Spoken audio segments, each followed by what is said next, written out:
Ассалаумағалейкум, құрметті бауырлар. Бүгін міне ECF газ пешінің суының давлениясы көтеріліп кете береді. Соны қарайын деп жатырмыз. Міне қазір қосамыз. Пешті беске қоямыз. Пеш істеді. Давленияны көрдіңіздер ме? 1 литр. Ол біздің су қызған кезде давление 3-ке көтеріледі. Сол не себептен солай болады? Соның несін табамыз, проблемасын табамыз. Давлениясы көтеріліп жатыр, достар. Міне көрдіңіздер. Не себептен көтеріліп жатыр, соны қазір анықтаймыз. Өйткені бұл синада ілініп тұрған пеш теплый полға, жылы полға істелген. Теплый полға деп қояды. Соның системасы мынандай. Енді қараңыздар, іш жерден ешқандай су ағып жатқан жоқ, іш жерде ешқандай воздух жоқ, бәрін тексердік. Соның не себептен давлениясы көтеріліп 3-ке келген кезде автоматически аварийный клапан суды лақтырады өзінен. Лишний суды лақтырады. Соған сондай ыдыс қойып қойған.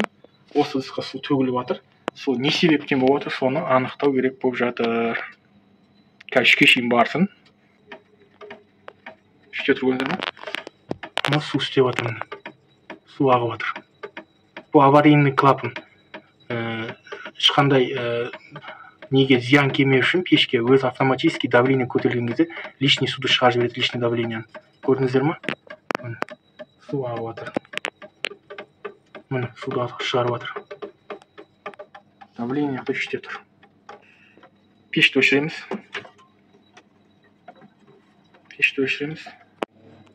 Пешті өшірдім. Давление түсіп жатыр міне уже.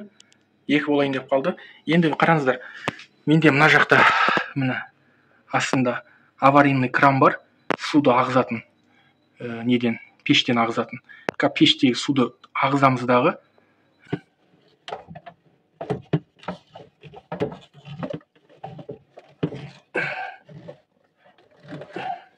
Сүріп тастаңыздар, достар. Одан кейін барып суды ағызыңыздар. Су ағып жатыр. Так, достар, су ағып бітті. Енді краник жабамыз. Краник жабуды ұмытпаңыздар. Аккумулятор дайындап қойдым. Мына біздің жер үрлейтін компрессорымыз. Қазір осы компрессор арқылы мынау пештің артында өзінің жер жинайтын вакуумы бар. Атмосфера жинайтын. Соған 1,5 атмосфера жел үрлеу керекпіз. Сол кезде бұның давлениясы көтерілгенін тоқтау керек.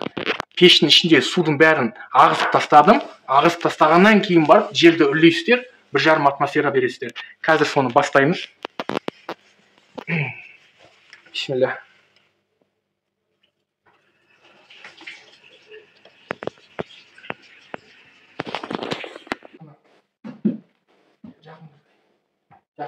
Артында достар, мына тура артында, мына осы жақта артында өзінің несі бар, вакуумы бар. Көріне ма, көрінбей ма міне осы жерде. Соған жел үрлейміз, 1,5 атмосфера. Өзінің басында үрлейтін кәдімгі ниппель бар. Соған мынаны ораймыз да, сөйтіп кәдімгі жел береміз, 1,5 атмосфера береміз.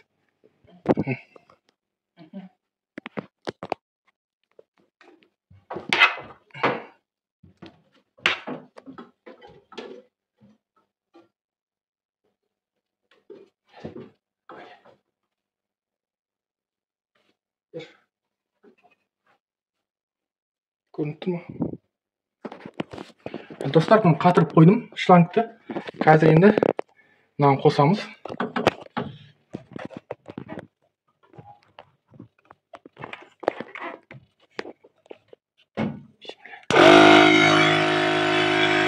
Достар, қараңдар.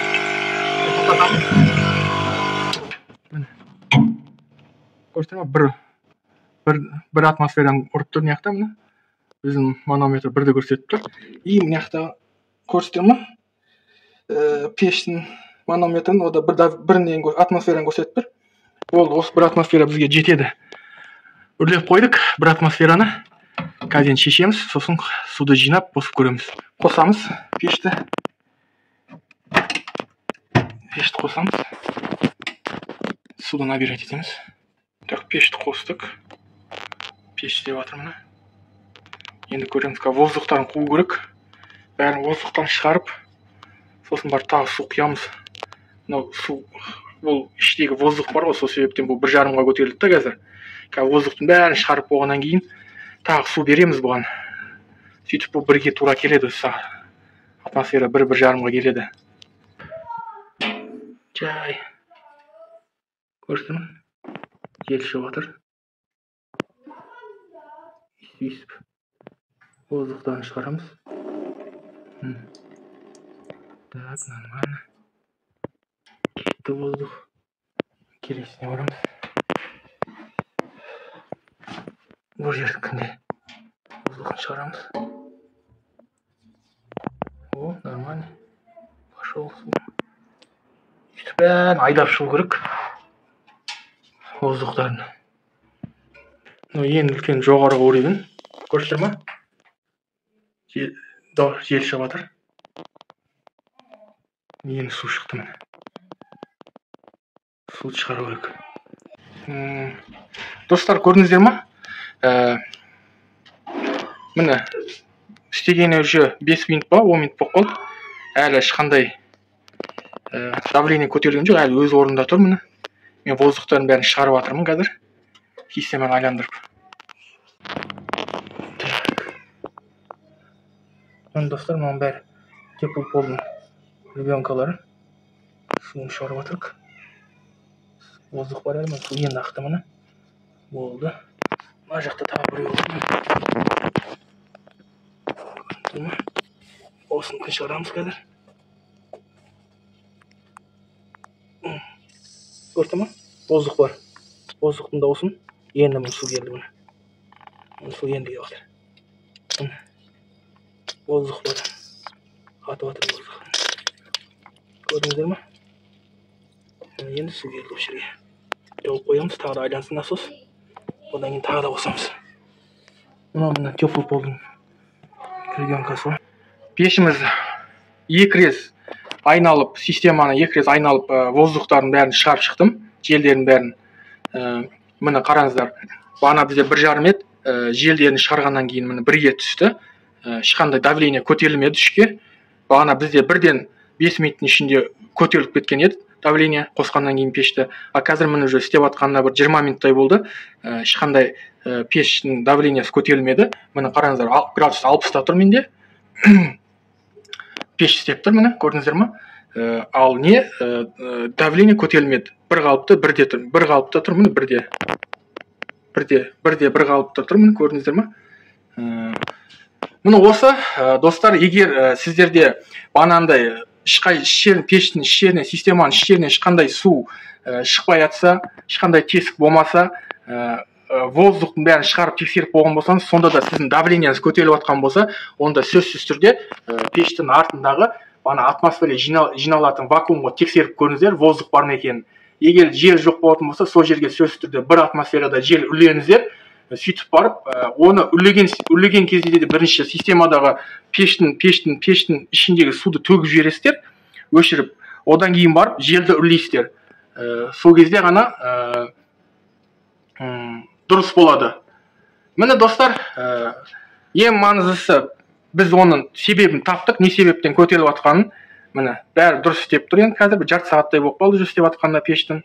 Құдай қаласа істей берсін ары қарай. Міне осы SF газ пеші бірлянт деген, міне осындай болады.